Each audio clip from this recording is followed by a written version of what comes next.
KR നാരായണനും അംബേദ്കറും ഒക്കെ ബ്രിട്ടീഷുകാർ India വന്ന് ഭരിച്ചത് കൊണ്ട് മാത്രം സംഭവിച്ചു പോയ ഫിനോമിനകളാണ്.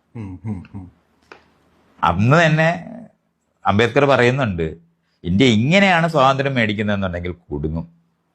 അതുകൊണ്ടാണ് അയാൾ പ്രത്യേകിച്ച് അധസ്ഥിത വിഭാഗത്തിൽ പെട്ടവർക്ക് വേണ്ടി പ്രത്യേകം കോൺസ്റ്റിറ്റ്യുവൻസി വേണം, അവിടെ റെപ്രസെൻറ്റേഷൻ പാർലമെന്റ് വേണമെന്ന് പറഞ്ഞിട്ട് വെക്കുമ്പം അത് തകർത്ത് കളഞ്ഞ ആള് ഗാന്ധിയാണ്. ഗാന്ധി നല്ല ജാതിവാദിയാണ്, ഒരു സംശയവും നമുക്ക് വേണ്ട. സനാതന ധർമ്മിയാണ്.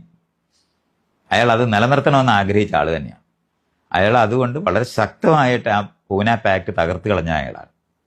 അതിനകത്ത് ഏറ്റവും മനസ്താപം വന്ന് ശ്വാസം മുട്ടി മാറാൻ ബാധ്യത വന്നതാണ് അംബേദ്കർ.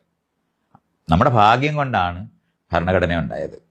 അംബേദ്കർ എഴുതിയത് അന്നത്തെ കാലത്ത് കഷ്ടിച്ച് ചിലപ്പോൾ ഒരു ചെറിയ ഇതിനകത്ത് വിജയിച്ചത് മാത്രമാണ്. അന്നത്തെ സനാതനവാദികളാണ് in the name of lord എന്നായിപ്പോയാൽ വി ദ പീപ്പിളിന് പകരം. അത് നമ്മുടെ ഒരു വളരെ ആ കാലഘട്ടത്തിനകത്ത് ഉണ്ടായ ആ സമരത്തിനകത്തൂടെയും സോഷ്യലിസത്തിനെ പറ്റിയുള്ള സങ്കല്പത്തിനകത്തും തുല്യതയെ പറ്റിയുള്ള സങ്കല്പം നിൽക്കുന്നതുകൊണ്ട് മാത്രം സംഭവിച്ചു പോയതാണ്.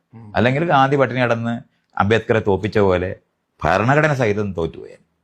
അതുകൊണ്ട് അതൊരു കടന്ന് കിട്ടിയ ഒരു സ്ഥലമാണ്. അപ്പം അവിടെ ചവിട്ടി നിന്ന് നമ്മൾ ആ വിഷയങ്ങൾ കാണാമെന്നുണ്ടെങ്കിൽ ഈ പറയുന്ന വരികൾ ഈ പറഞ്ഞ ജാതിവാദികൾ ഈ ജാതിക്കെതിരെ സമരം ചെയ്യുമ്പോൾ അവരാണ് ജാതി ഉണ്ടാക്കുന്നതെന്നും സമ്മർദ്ദം കാരണമാണ് ജാതി ഉണ്ടാക്കുന്നതെന്ന് പറയുന്ന ആളുകളുടെ ലോകമാണ്.